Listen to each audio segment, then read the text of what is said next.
करते हैं अगली बड़ी खबर का। बाघंबरी मठ की कमान बलवीर गिरी को सौंप दी जाएगी।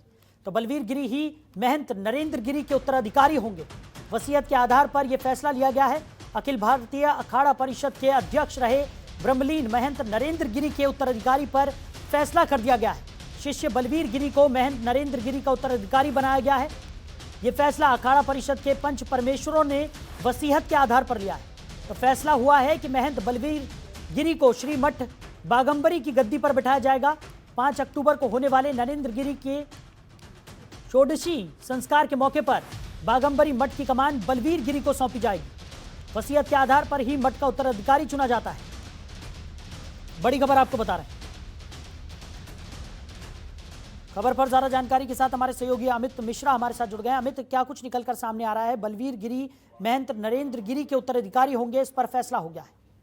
जी बिल्कुल साहिल, आपको बता दें कि इसी लगातार 9 दिनों में यही बात को विवाद हो रहा था, लेकिन अब पंचों ने सहमति जता दी है और जो वसीयत दी गई उसके आधार पर पंचों ने फैसला किया है। बलवीर गिरी को वसीयत के आधार पर पंच मिश्रों ने फैसला लेकर अधिकारी बना दिया है।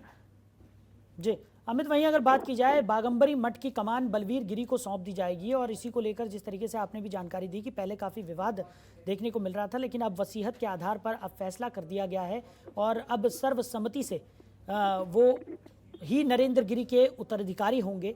तो अब क्या इस पर सभी की सहमति बन गई है या अभी भी किसी तरह के विरोध के स्वर उठते हुए नजर आ रहे हैं? नहीं साहिल, आपको बता दें कि पंचों ने ही सवाल खड़ा किया था। पंचों ने कहा था कि पहले हम बैठक करेंगे, बैठक करने के बाद हम उत्तराधिकारी करेंगे, क्योंकि जो लेटर सामने आया था, जो पत्र महंत नरेंद्र गिरी का आया था, उसमें साफ तौर पर उत्तराधिकारी इनको का नाम लिखा गया था कि बलवीर गिरी को उत्तराधिकारी बनाया जाए।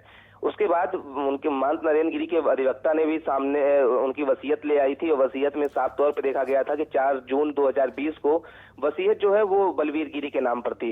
ऐसे में पंचों ने पहले तो सवाल खड़े किए थे, लेकिन उसके बाद पंचों ने अधिवक्ता से बात किया, वसीयत को देखा, तो जिसको लेकर के अब पंचों ने सहमति जता दी है। और आपको बता दें कि 5 अक्टूबर नरेंद्र गिरी की षोडशी संस्कार होगा, उसी दिन बाघंबरी मठ की कमान बलवीर गिरी को सौंप दी जाएगी। हालांकि बात आ रही है, सूत्रों की बात माने तो आनंद गिरी की तरफ से भी सवाल खड़े किए जा रहे हैं। आनंद गिरी ने सवाल खड़े किए हैं कि शायद मुकदमा जो है वो बलवीर गिरी के ऊपर दर्ज है, इसलिए इनको उत्तराधिकारी नहीं बनाया जा सकता है। लेकिन अभी ये कंफर्म खबर नहीं है, सूत्रों के हवाले से ये खबर आ रही है कि आनंद गिरी इस पर सवाल खड़े कर रहे हैं। जी अमित, वहीं अगर बात की जाए, जिस तरीके से अभी पूरा जो मसला है वो जांच के दायरे में है।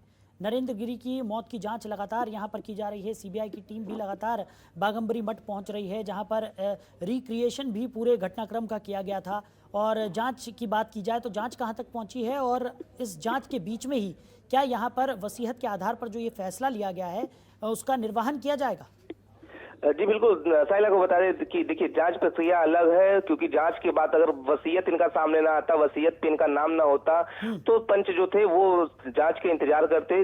सीबीआई जांच की पूरी होने के बाद ही जो कार्रवाई होती उसके बाद वो करते। लेकिन वसीयत में नाम उनका होने के कारण, क्योंकि वसीयत की बात करें तो इस प्रकरण से पहले की वसीयत है, 2020 4 जून की वसीयत है, तो वसीयत में पहले से ही उनके नाम जो था मठ उत्तराधिकारी नरेंद्र गिरी बना चुके थे। तो जिसको लेकर के वसीयत सामने आने के बाद ही पंचों ने ये फैसला लिया है। और जांच की बात करें तो सीबीआई ने सभी को पूछताछ के लिए बुलाया है, लगातार पूछताछ कर रही है, रिक्रिएशन कर रही है कि कमरे में कैसे घटनाक्रम जो हुआ है वो हुआ है। क्योंकि जो एसआईटी ने रिपोर्ट तैयार किया था, जो गवाह थे, जो गवाह बयान दे रहे थे, उसके आधार पर सीबीआई ने पूरा रिक्रिएशन किया है, पूरी सीन को दोहराया है दोबारा से। उनके बराबर वजन का पुतला बनाया गया है, उसको टांगा गया है, फिर रस्सी काटी गई है, तो हर एक प्रक्रिया दोहराई गई है। जांच पड़ताल अपनी प्रक्रिया एक तरफ हो रही है, लेकिन अगर बात करें तो उत्तराधिकारी बनाए जाने का, तो उत्तराधिकारी बनाया जाना, पंचों ने कहा है कि जब वसीयत में उनका नाम पहले से दर्ज है तो जांच प्रक्रिया अपनी चलती रहेगी, लेकिन उससे पहले ही क्या षोडशी संस्कार जो होगा 5 अक्टूबर को, उस दिन इनको उत्तराधिकारी बना दिया जाएगा। और जांच की बात करें तो सीबीआई लगातार जांच कर रही है। आनंद गिरी से आज दूसरे दिन भी सीबीआई पूछताछ कर रही है, उनके लैपटॉप, उनके मोबाइल के बारे में जानकारी जुटा रही है। और सबसे बड़ी बात बता दें कि सीबीआई उनको हरिद्वार भी ले जा सकती है, जहां पर उनसे कहते तमाम और जो चीजें हैं उससे पूछताछ कर सकती है। वही बात करें तो सीबीआई ये भी जानकारी लेने में जुटी हुई है कि महंत नरेंद्र गिरी से किसने समझौता जो है वो आनंद गिरी का कराया था। बीच में दोनों के बीच क्या थे, कौन ऐसा व्यक्ति है जो कड़ी हुआ था, तीसरे व्यक्ति की भी तलाश में सीबीआई जुटी हुई है। जी चलिए अमित, हमारे साथ जुड़ने के लिए, इस तमाम जानकारी के लिए आपका शुक्रिया।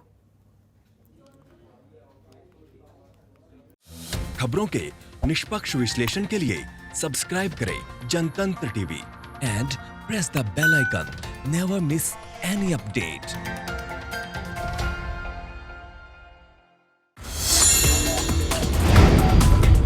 Download the Janatantra TV app, available on Google Play and App Store. Download it now.